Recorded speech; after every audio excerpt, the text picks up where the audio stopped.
So I only have 5 minutes, like I said, so I want to make them as impactful as I can preface. So aside from IGDA, I'm also known as a game designer and producer. The other thing I do actually is I've been a video editor for games pretty much my entire career. So I decided, let me just double check the chat, make sure everything is going good. Cool. I decided to talk about capturing game footage, high quality HD footage for your game, as video is more important than ever for marketing. And thankfully, in a lot of ways, video is a lot easier than it's ever been for doing things like this. But it can also be intimidating if you've never done it before. But like I said, it's super important for social media and such. And, you know, if I could self teach myself how to do it in 2001, back when it was highly specialized, I think anyone can do it with the available tools in 2021. So a couple of things about what you're going to need: a half decent computer. Honestly, these days, anything you get off the shelf, I think is actually really good for video editing. Some people will tell you need a monster machine.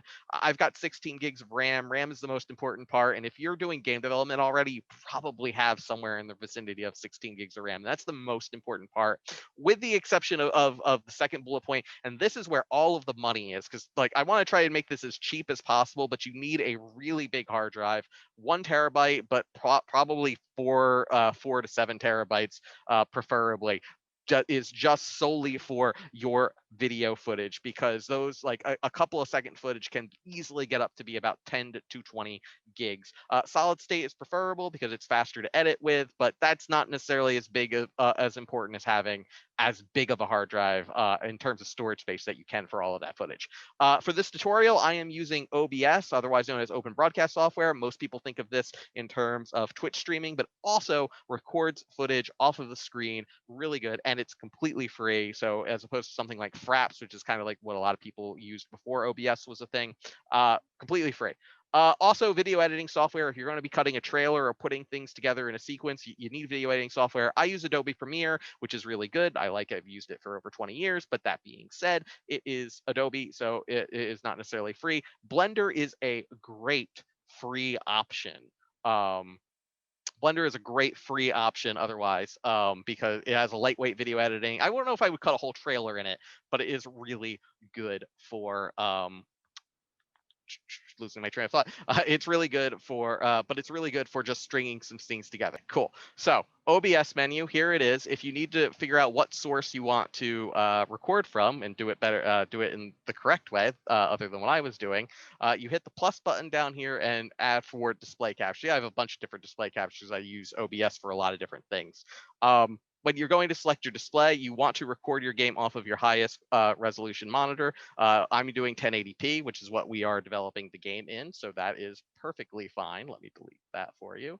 And before you can hit start recording, you just want to make sure that your settings are absolutely perfect. When you open up the settings, you see all of these options, which can get intimidating, but really we're only worried about two. Here in video, you can see, you just want to double check that, make sure you're recording at the proper resolution, 1920 by 1080, which is what we want to record. And then underneath the output, again, you're going to see a bunch of options, but you're really only concerned with what's under recording. Recording is the most important part. I'm going to move this over to the other side.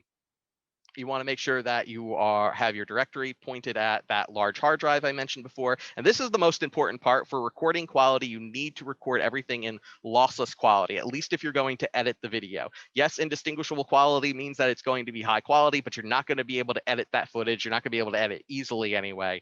And even when you go to say lossless quality, you're going to get a warning from OBS, because again, it's going to be a huge amount of hard drive space, but that's why you need that large hard drive. So you definitely want to record in lossless, and that's it. After that, you can hit start recording and start playing the game.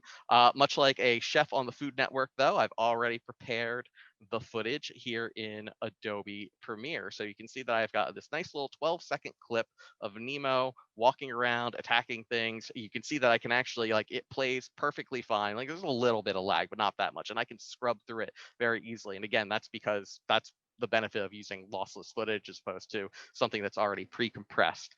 So yeah, and then and again, this little 12-second clip is like 800 megabytes already. You can see, like, again, those file sizes get really, really big. So, and you can imagine if you're doing a whole video trailer, you've got a million of these tiny little clips. and but again, once you've put everything together, you don't want these huge uncompressed clips. YouTube or whatever place you're uploading to is just going to spit it right back out at you. So when you are ready and you are finished, ready to export your video in Premiere, you can go to Export Media. You want to make sure you have a good video codec set up. Like it's defaulted at H.264, which is fine. A video codec is just WinZip for video. That's the easiest way to explain it in the short time period I have. Under presets, you can see that like right now it's already preset at YouTube for 1080p, and there's a whole bunch of options in Premiere that are really good. You can see that we can do a version for Vimeo, we can do a version for Twitter, or we can just do one that's a regular high quality if you want to just share the direct file footage around. And like in like 20 years ago using Premiere, I would have given a whole explanation of how to set this up yourself because these presets weren't good. Nowadays, they're perfectly fine. This is what I used for the Kickstarter video for Little Nemo and the Nightmare Fiends. We did make our money, so the video obviously worked. And like I said, that's all it's really needed to get the best quality footage, and it's going to take that 800 megabyte 12-second clip down to 25 megs. And if you do a full 2-minute video, it's probably going to be somewhere at about 300 to 500 megabytes, and it's going to be absolutely pristine quality. And that's all it takes to capture footage of your game. Maybe in the future I could do a version of this that's more about trailer editing, although there are tons of resources out there for editing great trailers. But that's what I've got today. Sorry about the technical issues, but otherwise, do we have any questions? 5 minutes is rough. I don't even know if I hit 5 minutes. How did I do, Rob? You were just over 6, allowing Nice. for the technical glitch. Not bad. Good speed. All right. Do we have any questions? And DaVinci, I see Alex mentioned DaVinci Resolve, which I have not used, but yeah, it's good to always have like those free options out there. Like I said, I think Blender is pretty good. I've used that to string clips together, and I haven't done a whole trailer in it, so I probably wouldn't recommend it for that. But maybe, I don't know. I'd have to use it more. I can't type fast enough to get and I can't use the Q&A panel, so I'm just going to voice over here. What if you want to capture a smaller part of the full game screen because you want to show some detail or mechanic close up? Do you try to run the game at 4K and still capture the 1080p section, or how have you gone about solving that kind of stuff if you have? I mean, I think there are a couple of ways that you could do it. I don't know if I've done that in particular for anything that I have done, but I can think of a couple of ways that you would do it. One could be to record it in. I think I would like. I didn't mention it in the presentation, but like I tend to think that like 4K is great, especially if you're going to be passing around the high quality like the direct file. For putting things on YouTube and Twitter, I think it kind of gives you diminishing returns in the end. But if you need to like focus on a big point of the video, that would be the one instance where I think like recording that particular footage in 4K, zooming in on a particular section, which you can do easily in Premiere to zoom in that section, and then the whole video will get downscaled to 1920 by 1080p, but it should keep that zoom pretty crystal clear, even going down to 1080p. So that would be the first route that I would go about it, just off the top of my head, if that makes sense. Cool. And you have a Q&A. Cool. Let's see. When making a trailer for a game, what elements do you want to show and communicate above all else? This is a multifaceted question, and I'm going to answer it to the best of my ability. I mean, the biggest thing is one, show don't tell. You definitely want to show your game mechanics above all else, and like you're definitely going to need to have sections of the video where there's one. First of all, I'm going to put in I believe it's DerekLu.com. Derek Liu is a professional game trailer person who's been doing this for many years and has a whole bunch of great resources on his website. And he walks through the different steps, right? Because you're going to focus at different things at different parts of the video. Like your cold open is probably like at the very beginning, your first couple of seconds need to grab the audience. So you might need to put like some kind of big narrative plug, or you're going to do something that shows like a super cool bit of action from your game to get people really excited about it. But then as the video goes on, you have that kind of like rising act, like, you start really high, you kind of like fall down a little bit. And that's when you want to show off more of like how the game actually works. That doesn't necessarily mean that you have to have like a voiceover. Sometimes voiceovers are okay depending on the kind of game it is.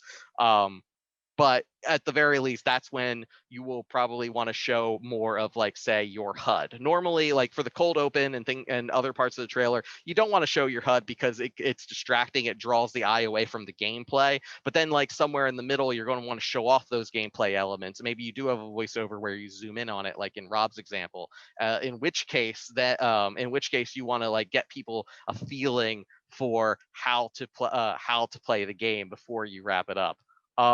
It was a lot. Like I said, like I think it's a big multifaceted question because different parts of your trailer are going to showcase different things.